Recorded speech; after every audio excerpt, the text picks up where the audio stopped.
பிஸ்மில்லாஹிர்ரஹ்மானிர்ரஹீம். கர்ப்ப காலத்தில் கடைபிடிக்க வேண்டியவை. கர்ப்பங்கிறது அல்லாஹ் கொடுத்த ஒரு மாபெரிய கிருபை ஒவ்வொரு நபர்களுக்கும். அல்லாஹ் எல்லா பெண்களுக்கும் கர்ப்பமாகக்கூடிய அந்த பாக்கியங்களையும் நல்ல சாலிகான குழந்தைகளை பெற்றிருக்கக்கூடிய பாக்கியங்களையும் அல்லாஹ் தரணும். கர்ப்பம் அடைவதென்பது அல்லாஹ் வழங்கும் மாபெரும் பாக்கியமாகும். இந்த பாக்கியம் அல்லாஹ்விடமிருந்தே கிடைக்கப் பெற முடியும். எத்தனையோ பெண்கள் இதை பெறுவதற்காக ஏங்கிக் கொண்டிருக்கின்றனர், வாழ்க்கை முழுக்க ஆசைப்படுகின்றனர். ஆகவே இத்தனை பெரிய பாக்கியம் கிடைத்துவிட்டால் அல்லாஹுக்கு மிகவும் நன்றி செலுத்த வேண்டும். இன்ஷா அல்லாஹ். நன்றி செலுத்தும் முறையாவது, நாம் கர்ப்பம் அடைஞ்சிட்டா நாம் என்னென்ன விஷயங்களை பேணணும் அப்படின்றத சொல்கிறாங்க. சதாவும் அல்லாஹுவை நாவால் புகழ்ந்து பெருமைப்படுத்த வேண்டும். உதாரணமாக, யா அல்லாஹ், புகழ் அனைத்தும் உனக்கே சொந்தம், நன்றி அனைத்தும் உனக்கே சொந்தம், நீயே எனக்கு தாயாவும் பாக்கியத்தை வழங்கினாய். அந்த அல்லாஹ் நம்மை தாயாக்கினதுக்காக நம்ம என்ன செய்யணும்? நன்றி சொல்லிக்கொண்டே இருக்கணும். மனதால் நன்றி செலுத்தும் விதமாவது சதாவும் மகிழ்வுடன் இருக்க வேண்டும். தம்மை தாமே மகிழ்வுடன் வைத்துக்கொள்ள முயற்சி செய்ய வேண்டும். கடந்த கவலைகளை மறந்து விட வேண்டும். புதிய கனவுகளை காண வேண்டும்.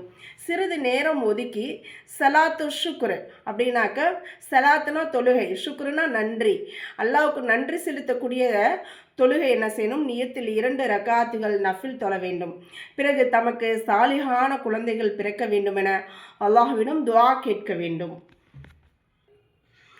கர்ப்பிணிகள் கீழ்காணும் விஷயங்களை கவனத்தில் வைக்கவும். கர்ப்பமாக இருக்கும் காலத்தில் வயிற்றை சுத்தமாக வைத்துக் கொள்வதிலும் அதீரணமாகாமல் இருப்பதிலும் மிக முயற்சி செய்ய வேண்டும். எப்போதாவது வயிறு சற்று உப்பிசமாக இருப்பின் 1-2 வேளைகளில் அதிக எண்ணெய் உள்ள குழம்பை மட்டும் குடித்து கொள்ள வேண்டும். அப்படி செய்தும் உப்பிசம் நீங்கவில்லையானால் 15-20 எண்ணம் முனாக்கா சாப்பிட வேண்டும். அதனாலும் பயன் ஏற்படவில்லையானால் மருத்துவரிடம் ஆலோசனை செய்ய வேண்டும். கர்ப்பமாக இருக்கும் காலத்தில் எவ்விதமான மருந்துகளையும் உட்கொள்ளக்கூடாது. ஆனால் திறமை மிக்க மருத்துவர்களின் ஆலோசனை பெற்று சாப்பிடுவதில் தவறில்லை.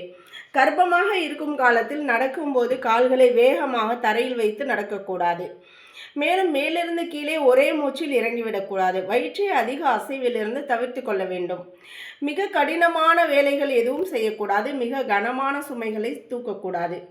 நடந்து திரிவதை பழக்கமாக்கி கொள்ள வேண்டும். அங்கே இங்கும் ஏதாவது அப்படியே சும்மா ஊறிக்கிட்டே இருக்கணும். மனம் பதறும் போது 2-3 மிடர்கள் வெந்நீர் அல்லது பன்னீர் குடித்து கொள்ள வேண்டும். பர்தாவின்றி இருப்பதை தவிர்த்து கொள்ள வேண்டும். மேலே உள்ளது நம்முடைய உடல் உபாதைகளுக்கான விஷயங்கள், கீழே உள்ளது நம்முடைய மனம் பரிசுத்தப்படுத்தக்கூடிய விஷயங்கள். இந்த கீழே உள்ள விஷயங்களும் நம்ம ரொம்ப கவனமாக இருக்கணும். மிகுதமாக குரான் ஓதிக்கொண்டே இருக்க வேண்டும். ஏனெனில் குழந்தையின் அறிவு வளர்ச்சி தாயின் வயிற்றுக்குள்ளேயே ஆரம்பித்து விடுகின்றது. தாய் கர்ப்பமாக இருக்கும்போது என்னென்ன காரியங்களை செய்கிறாளோ அதன் பிரதிபலிப்பு அந்த குழந்தையின் மீது மிக பெரும் தாக்கத்தை ஏற்படுத்துகிறது. எனவே தாயாக இருப்பவள் மிகுதமாக குரான் ஓதிக்கொண்டே இருக்க வேண்டும். இது ரொம்ப சரியான ஒரு விஷயம். நம்ம கர்ப்ப காலங்களில் எந்த அளவுக்கு நம்ம நடந்துக்கிறோமோ அதனுடைய அந்த இது குரானும் சொல்கிறது, இன்றைக்கி ஆய்வுகளும் சொல்கிறது. அந்த தாயினுடைய அந்த பழக்க வழக்கங்கள் பிரதிபலிப்பெல்லாம் அந்த குழந்தைகிட்ட ஏற்படும். அதனால் நம்ம அல்லாஹ்வை அதிகம் நினைவு கூறக்கூடியவங்களாகவும் குரான் ஓதக்கூடியவங்களாகவும் இருக்கணும். கர்ப்பமாக இருக்கும்போது இப்படி நியத் செய்ய வேண்டும். அதாவது எந்த குழந்தை பிறந்தாலும் அதை தீனுடைய பணிவிடைக்காக அர்ப்பணம் செய்வேன். அதை ஆலிமாக ஹாஃபிலாக ஆக்குவேன்.